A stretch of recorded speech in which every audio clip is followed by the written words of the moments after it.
Welcome to Club Soda's Mindful Drinking Festival. We're online, global, and as always, absolutely free. Hi, I'm Drew, and I'm one of the co-founders of Club Soda. And I'm Laura, the other co-founder of Club Soda.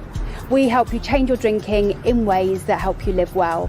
So whether you're looking to cut down, stop for a bit, or quit, you can find what you need from podcasts and books and courses on joinclubsoda.com.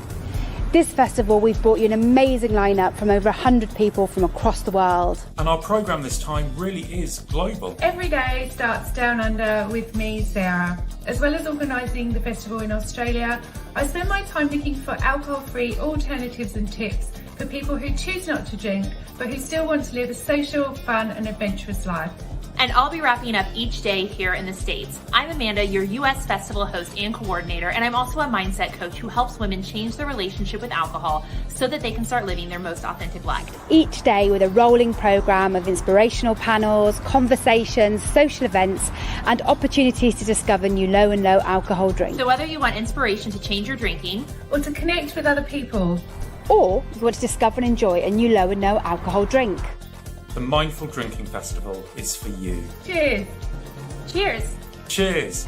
cheers.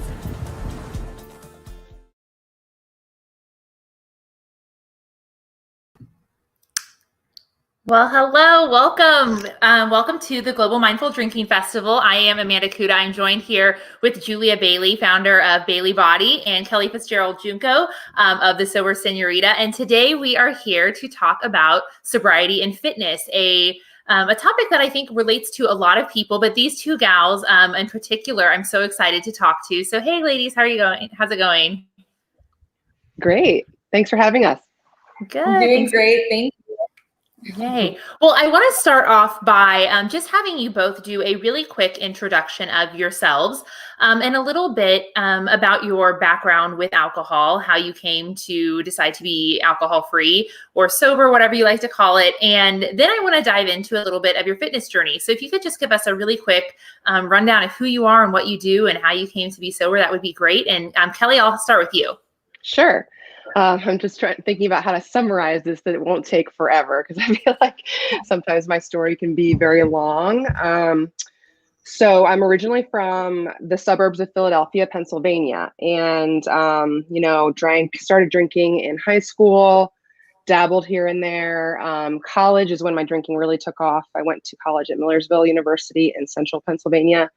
And I played D2 soccer there, and I got really involved in the party scene. I became like what I would say is popular for the first time, hosting parties and being at parties all the time. And I was really enjoying it, or so I thought. And that pattern kept going after college. And after college, I actually decided to move to Cancun, Mexico, very randomly, but kind of not randomly, because I went on spring break a few times and I was involved with some companies that sold these spring break trips. And they hosted staff that would take care of these groups of people that traveled. And I saw that job when I was on spring break and I was like, wow, that looks so fun. I'm going to do that. And I went to college for 4.5 years. And so I graduated in December of 2007. So for the spring, I was like looking for something fun to do. So I applied to work for one of those companies. They hired me and they sent me to Cancun. So that's how I ended up there. And that's why my blog is called the Sober Señorita, because I was in Mexico when I got sober. And I ended up living there for 5 years. And my drinking and using drugs got way worse there. So it took off even more. I found people who drank like me. And I found people from all over the world. I mean, it was an amazing place and I loved living there, even though it was crazy at times. But what finally took me to getting sober was back in 2013, I was actually on a bachelorette party trip with some of my friends from Philly, some of my girlfriends, my best friends from home.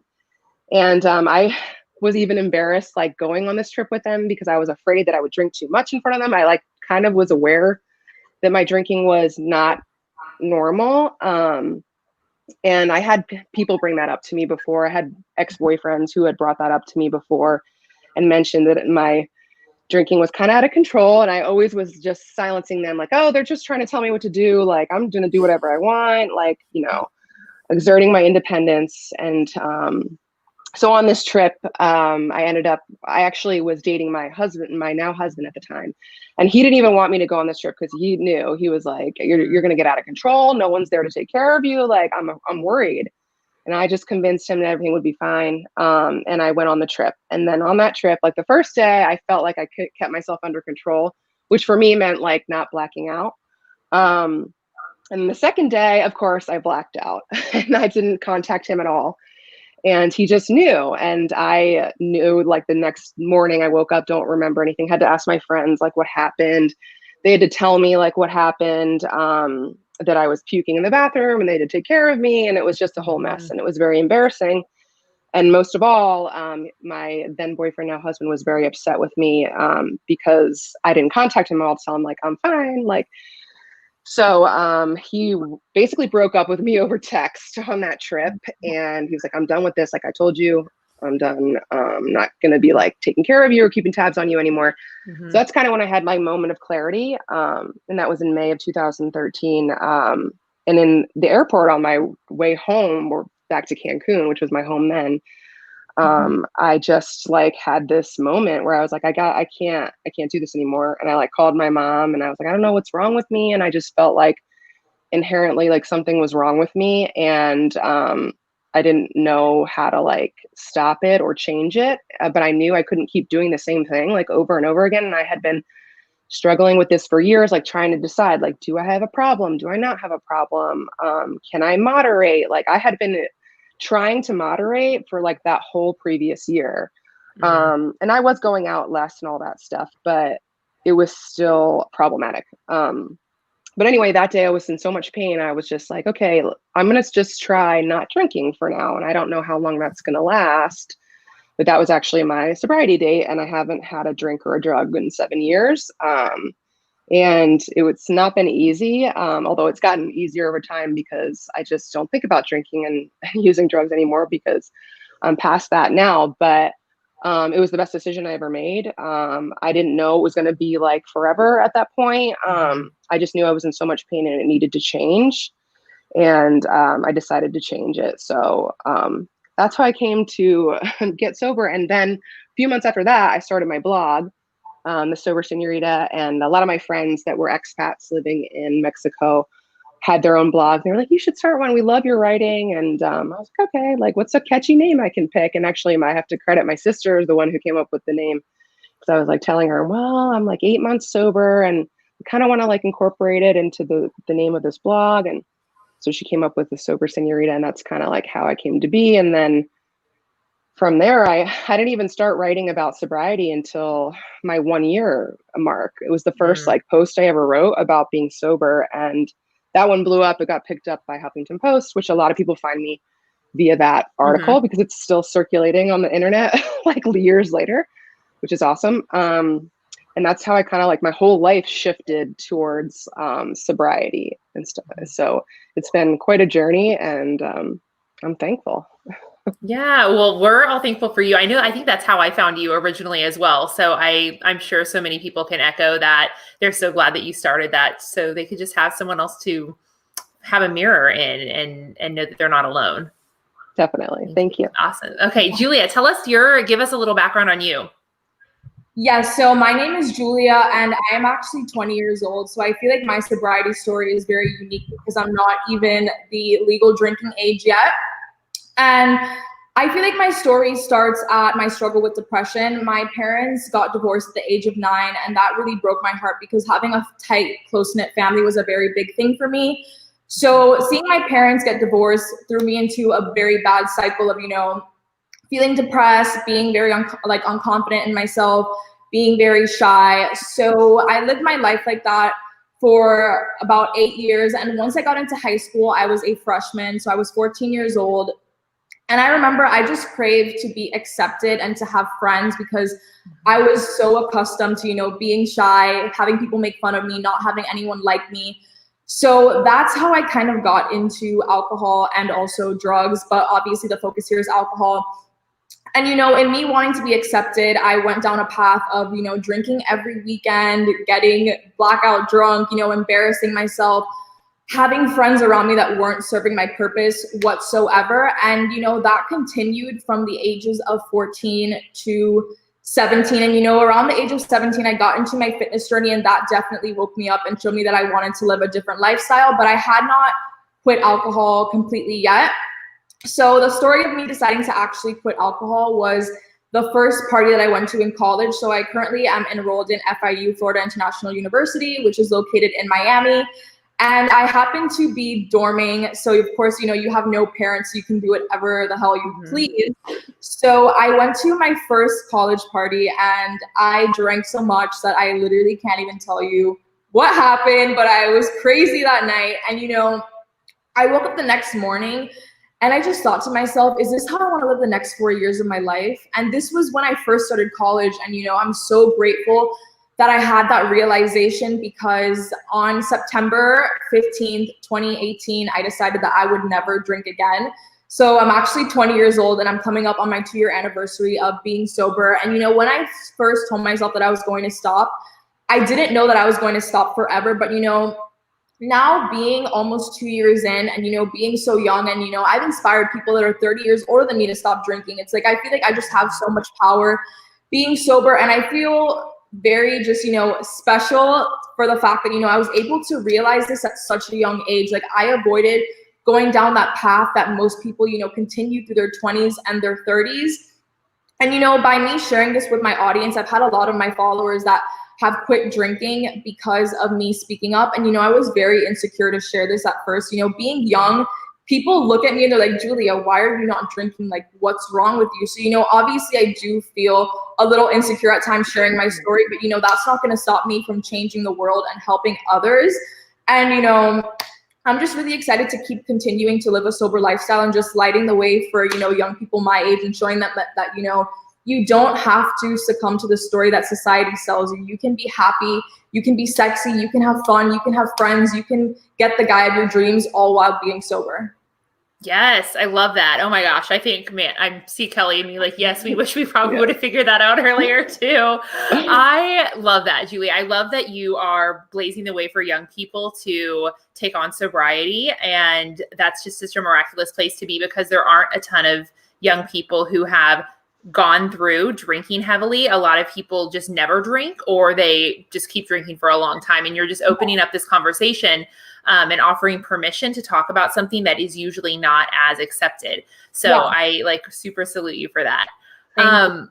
Yes, it's so awesome. Yeah. I want to share that so much with anyone who's listening, hopefully, or if you are listening and you know someone who's younger who has had this conversation, like, refer them to Julia to kind of be a mirror to reflect what's possible.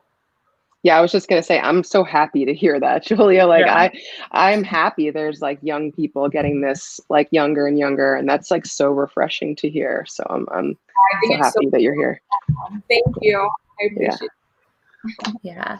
Well, and I guess I didn't introduce myself. I'm Amanda Kuda, and I am hosting and asking these lovely ladies some questions today. I am not in the fitness world, but I do have fitness as a really big part of my journey to be free from alcohol. And so I'm so excited to interview and talk to these ladies today and just kind of bring out that side, because I totally know how important it can be to have a really strong community outside of the friends that you maybe were leaving behind or transitioning away from as you transitioned away from alcohol.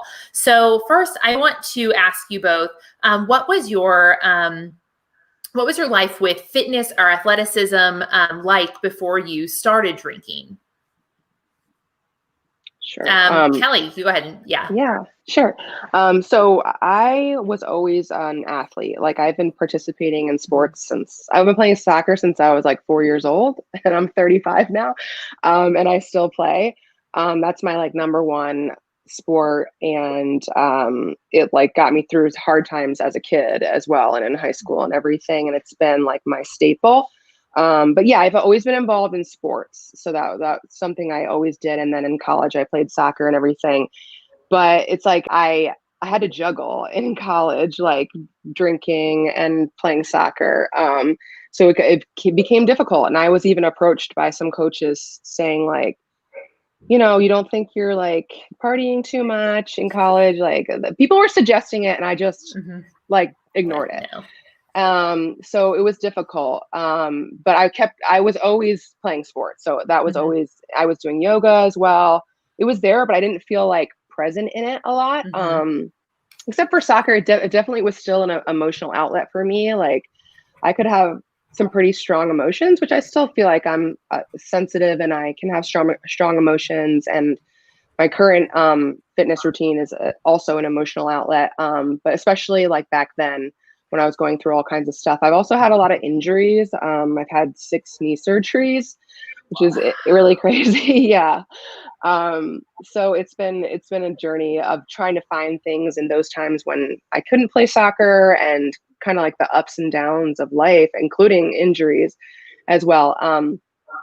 So when I was living in Cancun, I played soccer even when I was drinking and using drugs there. I luckily found some leagues with some really cool women. So I played there. But, you know, I suffered for it. I wasn't playing as well. I was missing a lot of games. Like at my worst, I was like canceling and telling them I couldn't come. And they were like, what's going on? You missed the last 3 games in a row. So it was going downhill for sure. And then physically, like I was very skinny at that time because I was using drugs and drinking a lot and not eating a ton. So physically it was affecting me, and I wasn't reaping the benefits of like fitness in that like keeps your body strong and fit at that time either, because of the other things I was doing. And then after I got sober, I continued to play soccer, and obviously it was much easier. And it was just a different experience. I felt like, I think I almost got used to playing soccer hungover a lot, like because I had done it my entire college career. And then in Mexico, I actually got a lot better, I think, as far as skills go after I got sober. And then I started CrossFit, which is like my main thing now. I mean, I still play soccer, but I actually started CrossFit when I lived in Cancun, and then I moved to Florida a few years ago, and I do CrossFit here. So that's like my main thing now. And if I was not sober, I feel like there's no way that I would be able to do the things that they do at CrossFit. And I do know some people that drink and do CrossFit, not really at the same time, I don't think, but they come in hungover or whatever. And I'm just like, I don't know how. Like, there's no way, because it's a lot. It's very extreme at sometimes, and very hard to put your body through that. But it's been really awesome because I found community. I've found other sober people through CrossFit, and it's really challenging. It's a sport that includes different things like gymnastics, weightlifting, and cardio. So it incorporates everything. Every day is different. So I love that. And I've competed. So it's been challenging in that way too. There's always something else to learn. And it's literally helped keep me sober. Like on my hardest days, I just go to the gym and take it all out there, or take it out on the soccer field. So I'm really thankful for that, for sure. And having that outlet has been so important for me. And I don't know like what I would do without it. Yeah, no, I totally feel the same. I've seen some of your CrossFit videos, and can you say, I don't know if we can say badass on here, but I'm just going to say it, like, you're badass. Like you are. Thank you. I appreciate it. You're welcome. All right, Julia, tell me about how kind of your journey through athleticism and fitness has been throughout your life. Yes. So I got into, playing sports at a very young age. So I started off with soccer at 4 years old, and I graduated into, dancing, gymnastics, cheerleading. I was more into like the girly sports. I honestly really did not like soccer.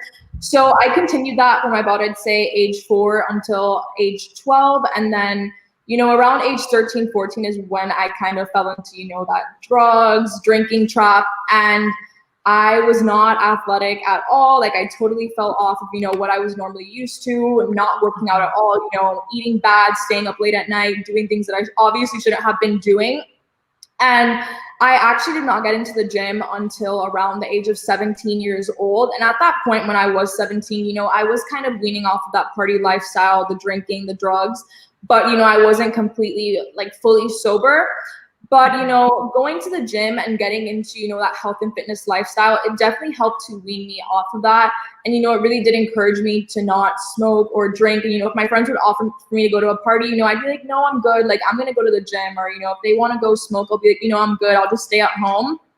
And, working out, I feel like it definitely has been a big, big reason of why I've become sober. I feel like if I would have never gotten into working out and, tracking macros and, all that stuff that I'm into, I probably would have never had a reason to go sober. But, I'm so glad that I'm so deep into this lifestyle. And like I've mentioned, I'm never, ever looking back.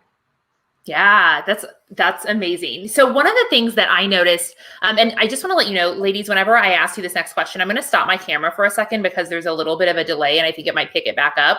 So you haven't lost me. But what I noticed when I stopped drinking is I really just swapped out that time for the gym. I was going 5, 6, 7 days a week because it felt good and I felt good. And it really just made me feel powerful as a person, not only to be like lifting weights and moving my body, but it also offered me this sense of connection that was really wild because at the gym that I go to, it's not like it's a huge social place. You get whatever your assignment is for the day, and then you go to work. You don't have a ton of time to converse between times.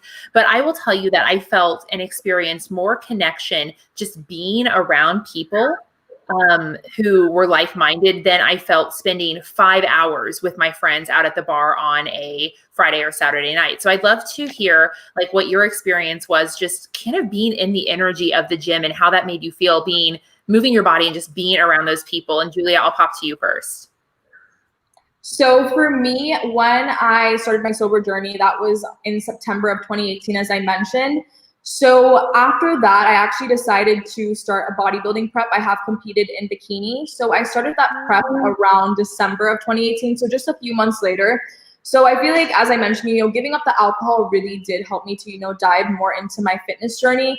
And when you're doing a bodybuilding prep, you're on a very strict diet, you're not drinking. The people that you're doing these preps with are very like-minded. They're very into health and fitness. They are not into drugs, partying, alcohol. So having those like-minded people around me just made it so much easier. And it made me not even crave wanting to go to a party or wanting to have a drink because, the people that I was surrounding myself with did not want that either. And I feel like that really served me a lot and helped to keep me in check throughout my journey. Mm-hmm. Mm-hmm. What about you, Kelly?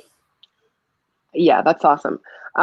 So I have to say, the sport of CrossFit in general, I think is unique in that, I've spent many years in a gym, going by myself and doing the treadmill and then lifting weights and using dumbbells and wearing my headphones. And it just didn't work for me. I came to a point in time in 2015 when I was here in Florida. I actually took a break from CrossFit after I had my last knee surgery, and I was going to the regular gym, the Globo gym, like we call it here.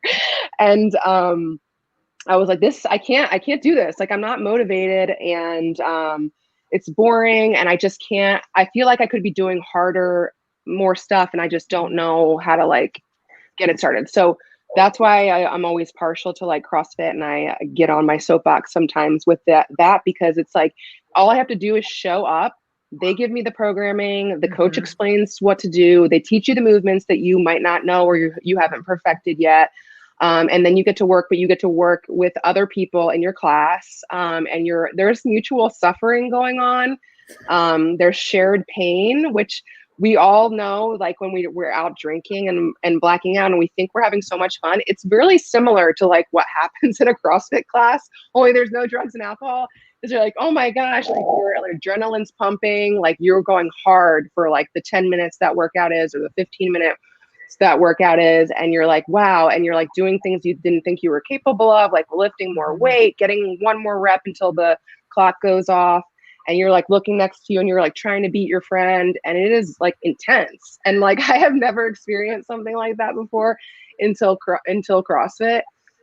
And I always say that it's really similar to drinking in a way. It's a natural high. You get really amped up and you feel afterwards wow, that was amazing. That's literally I think the main reason why I go, because it's a natural high. You get amped up, you feel amazing, and you realize you're more capable than you thought you were of achieving really awesome things. And you get to share this pain with other people. The owner of my gym and I talk about this a lot. He's a veteran, and it's very similar to how he feels when he was deployed and with other soldiers, and that camaraderie that we feel, and literally just standing next to someone and suffering through the same workout and Murph, I'm sure you guys have heard of, is the one we do on Memorial Day weekend. It's really grueling, but when you're with people and you like feel that shared sense of camaraderie and pain and then achievement at the end, it's like an awesome thing to have. And for me, I think it's a good replacement for getting high or drinking, getting a buzz. And yeah, I mean, obviously you can work out too much, which is the danger as well. But I think that's like the main thing that I love about it, for sure. Yeah, no, I love that. I mean, I think for me, what I took away from is it's like drinking because you might end up throwing up at the end. But you are, I love Yeah. your, I mean, I have done that. I'm not gonna yes, lie. I believe it. Those workouts are hard and they are intense, but there is that sense of energy that comes from being around other people who are putting the same intensity on their body and having the same priorities. And I love that you both found your different ways of achieving that. So I actually am going to throw in a curveball question because I think it's actually really important that we discuss a phenomenon that's happening right now, which is trying to integrate drinking culture into exercise. And I know that you've each seen examples of this happening: beer yoga, beer run, wine yoga, whatever. And I would love for you to give your perspective on what you think that is, because so many people have made it like posh and okay to do these workouts where you're bringing alcohol into the picture. And so, Kelly, would you start and give me any insight that you have on this little trend that's happening? Yeah. Oh, sure. Yeah. I mean, this makes me mad. It's hard to see happening, number one, because we know it's not good. We know it's not good for us. We know the facts. We know alcohol causes cancer and, you know, a lot of other adverse health effects. So it's hard to see it being justified across the board in so many different ways. So yeah, it just makes me angry. I try to call brands out or call events out when that happens if I can. I also like don't participate in those ones. Like, I mean, we have like yoga that happens at a brewery, like in where I live. And I will never attend that because it's like, they're like, oh, sign up for yoga and then you get a free beer.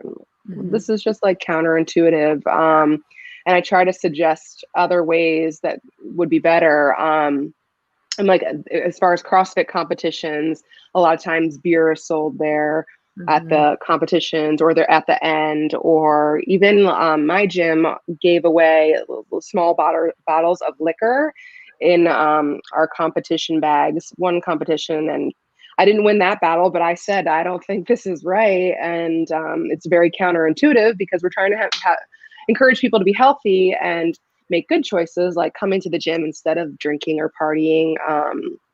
And making those good choices. So this doesn't really make sense. Like the two aren't congruent with one another. And if these brands are really about health and wellness, like alcohol just can't be involved. That's like my view, but. What about you, Julia? I know that you, since you're going to a more like self-programmed gym, you probably get to see the aftermath of people trying to mix alcohol and fitness as well. Yeah, so for me, it's more of, you know, I see a lot of young people that try to, you know, balance their drinking life with, you know, the gym life. And I just personally feel that it does not really mix too well. It's like, you know, two opposite goals. Like, you know, what are you really focused on, health or destroying yourself? And, you know, I've seen a lot of young influencers my age that kind of encourage like young people to still be drinking as they're on their fitness journey. And, you know, I understand that people want to make everyone feel good and make everyone feel included. But, you know, me, I will always have the stance as, you know, alcohol really does not serve most people. And, you know, if something is not serving you, you shouldn't be doing it. Like most young girls my age, a lot of my followers are in the age group of 18 to 24. And most of these girls are drinking on their fitness journey, not because they like to drink. They're doing it just because they feel pressured to still keep up with their social life. And, you know, like I've mentioned, I'm living proof that, you know, you can still have a fun life. You can still have, you know, all the friends, have the boyfriend that you want, and, you know, not have alcohol in your life. So, you know, that just, it makes me sad to see influencers say that. And, you know, I have called some out too personally. I obviously don't want to make anyone feel bad publicly. But yeah, I just think that it comes to a point where people need to realize that if you're aiming for ultimate health and wellness, alcohol really should not fit in that picture.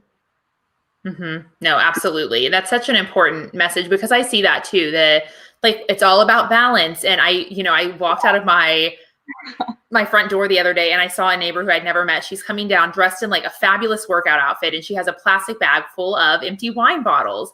And I just thought, wow, that used to be me thinking that I was taking care of myself while drowning my vital organs with poison every other, night on the weekend. So it's just, a really interesting mindset that you can have both, that you can find balance in this. And we're not here to like demonize alcohol because this is here for moderate drinkers as well, but to really put an emphasis on the fact that the two fitness and alcohol don't mix well together and really are counterproductive. So if you want to live a life where you are really fit mentally and physically, alcohol has very little place in that because it can be super damaging. Yes.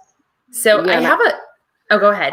I was just going to add, I think it's like the best thing we can do is normalize not drinking or even drinking less, which I know a lot of people here are. And I think we're doing a good job of that, all three of us, and as well as all the panelists at this festival. But it's like, it's partly society, that tells us that we have to balance everything and have a social life, which for the majority of people includes drinking. So we need to change that stuff at the root and say, no, your social life doesn't have to include drinking, and you can still, like Julia said, have a fun, amazing social life and be beautiful and have a significant other and all of those things, and you don't need alcohol to do that. So I think that's like the root of the issue. Yeah, absolutely. For sure. I also want to throw in, for those of you who are watching right now live, you are able to ask Julia and Kelly questions. If you type down in the chat on YouTube or Facebook, we will take your questions. So we're in a really interesting time right now where something that has become so important to both of your journeys has been kind of ripped from everyone's hands. The gym really isn't so much of an option right now. And I would really love for both of you to talk about how you are making do and staying connected to your fitness journey while throughout quarantine, not just now when things are starting to kind of open up a little bit. I'd love for you to share what that's been like for your mental health and for your physical health, trying to negotiate how this is changing. So Kelly, I'll go to you first. How have you navigated that? Sure. Yeah. I mean, it's been, oh man, I feel like everyone's been dealing with this in some respect or another. Obviously gyms, yes, and other ways too. Everyone's been stuck at home or other things are shut down, and it's hard. And yeah, I mean, I was saying before we jumped on that, like, the gym is the main place that I go to. I work from home. I love my home. I'm like, I guess, an extrovert, introvert type person. And I don't socialize like a ton. And the gym is where I go for like socialization, to talk to people, to work out, to get my natural high, and just to, have that emotional outlet and keep my mental health in check.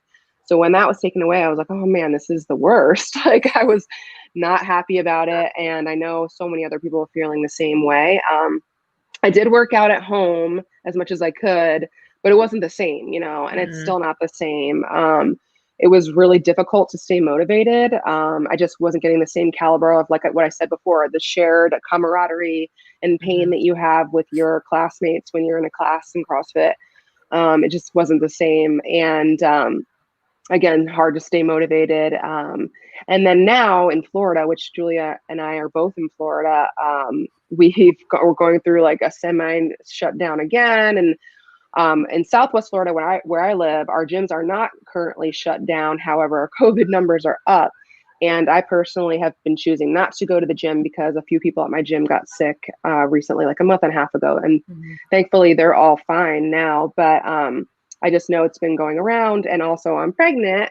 So I'm just trying to be extra cautious. And it just sucks because I just imagine myself being pregnant, like in there, like lifting my weights and being in there every day and staying motivated and staying fit during my pregnancy. So it's been like doubly challenging for me personally, because I have to be home and then my only choice is working out at home, and stay motivated while being pregnant and avoiding COVID and missing my friends. And my friends are still going, and they we're in a group chat and they're messaging me every day about what they've been doing. And it's just like really hard because I feel more isolated maybe even than a few months ago. But thankfully I do have some equipment at home and I am able to do it here. And also I'm just trying to give myself grace with this because, you know, I have to listen to my body, especially because I'm pregnant right now. That's part of the reason why I'm more exhausted and not feeling so motivated.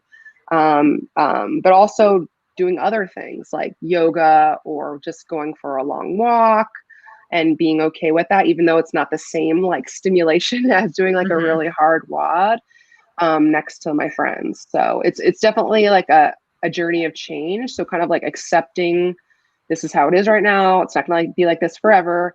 And going with the flow. Nice. Yeah, no, totally. Thank you. Julia, what about you? How have you been coping with kind of stepping away from your normal routine? Yeah, so when we first went into shutdown around March and all the gyms closed, it was actually a very, very hard adjustment for me. You know, I was used to going to the gym 4, 5, 6 times a week. That was a very big part of my daily routine. So, you know, when I found out the gyms had shut down, like to me, it was like the world was ending. Like I was like, what am I going to do? Like, how am I going to survive? Like, I'm going to lose all my followers. But, you know, I realized like in life, you just have to change your perspective and, you know, just look at things in the best possible way. So, you know, I just got some at-home workout stuff. I have some bands and, you know, some light dumbbells. And I did the best that I could, you know, for the past few months. And I made it through, you know, my body still pretty much remained the same as I was, you know, maintaining my same diet and all. But now my gym is open again and I've been going back to the gym and I've been wearing the mask. And, you know, it's obviously not the most pleasant thing, but the gym is honestly my happy place and it just really changed my life. So it's hard for me to, you know, not go when it's open. So I've just been, you know, going there 5 times a week, but obviously being as cautious as possible, you know, washing my hands, keeping my mask on, socially distancing, and, you know, doing the best that I can until things get better. Yeah. Well, with that being said, you know, I would love to talk about like big picture when the world is how it normally is or whatever the new normal looks like, you know, what that would look like for fitness. But right now, you know, if you are talking to someone who is either sober or trying to become sober or alcohol free and, you know, interested in a fitness journey, how might both of you recommend to try and integrate that in some way and make it work when there is this lack of accountability, lack of support, lack of community that you're trying to navigate? Kelly, what do you think? Sure. Yeah. So a lot of gyms are doing online training, and I know my gym did a really good job of this actually. With the original shutdown, they moved everything to virtual. Our coaches were virtual. We were all keeping in contact in the Facebook group. We have an app where our workouts are. Everyone was posting for accountability. And they still offer this online version of training and coaching. So that's one recommendation I would have. And then there's other programs out there like the Phoenix. I'm sure you guys have heard. They are located all over the US. They have different chapters all over, and they have a lot of virtual classes right now. And they are all like recovery, sobriety based and all fitness based. So they have all different things. They have CrossFit, yoga, weightlifting. I know when the world is normally open, they have hiking and other things all around. But I know they're doing a lot of virtual stuff. So I would definitely recommend that. And then there's also plenty of virtual stuff that's free. I know there's like yoga memberships online you can join, and different ways to stay active at home for sure. Yeah, great tips. Julia, what about you? Any tips for fitness in quarantine for a beginner? 100%. So, you know, the beauty of living in 2020 is we have so much access to technology. So, you know, there's a lot of influencers that people can follow and, you know, connect with. And, you know, having Instagram, having Facebook, we can always reach out to people that are like-minded and, you know, make friends and, you know, get to know people and build bonds and, you know, have them keep you accountable. And on top of that, you know, you do have online fitness coaching. I am an online fitness coach myself. So, you know, you still can get fit while at home. It's not impossible, you know. And also joining, you know, fitness Facebook groups, sober Facebook groups. There's a lot of people out there to connect with. And, you know, even though it's not the same as what we're used to, there's definitely a way to still get fit, you know, while we're all socially distanced. Yeah, absolutely. And I'm actually going to pull off of one of your tips, Julia, because I think that, I'm fortunate enough that I, a long time ago, purchased some weights. So I had like a back stock at my house that I can work out with. But I also went ahead and purchased some really nice mini bands, like you mentioned at the beginning, that take up no space. They cost barely any money. And those things are no joke. I mean, a band workout can actually be pretty intense. And so you can get all the equipment that you need. And I should have brought it over here, but one of the tools that I use when I first stopped drinking that I think is really helpful is I got myself a little dry erase calendar. And every day at the end of the day that I hadn't drank, I would put the number of days that it had been since I hadn't drank. And then that day I would also write in what workout I did, if I did a workout. And so at the end of the month, I'd have this calendar. I'd actually take a picture of it, and then I'd wipe the slate clean and start over with the new month. And I'm doing it right now, actually, during quarantine. I'm not drinking not that part, but I write down my workout every single day as I do it, not as I plan it, but as I actually execute it. And it's just really nice to have this visual reminder that, hey, I got up 28 out of 31 days this month and did my workout and moved my body and got my sweat on. And I would really recommend that to anyone who is, trying to motivate themselves, because just having a really strong visual reminder is really helpful. Yeah.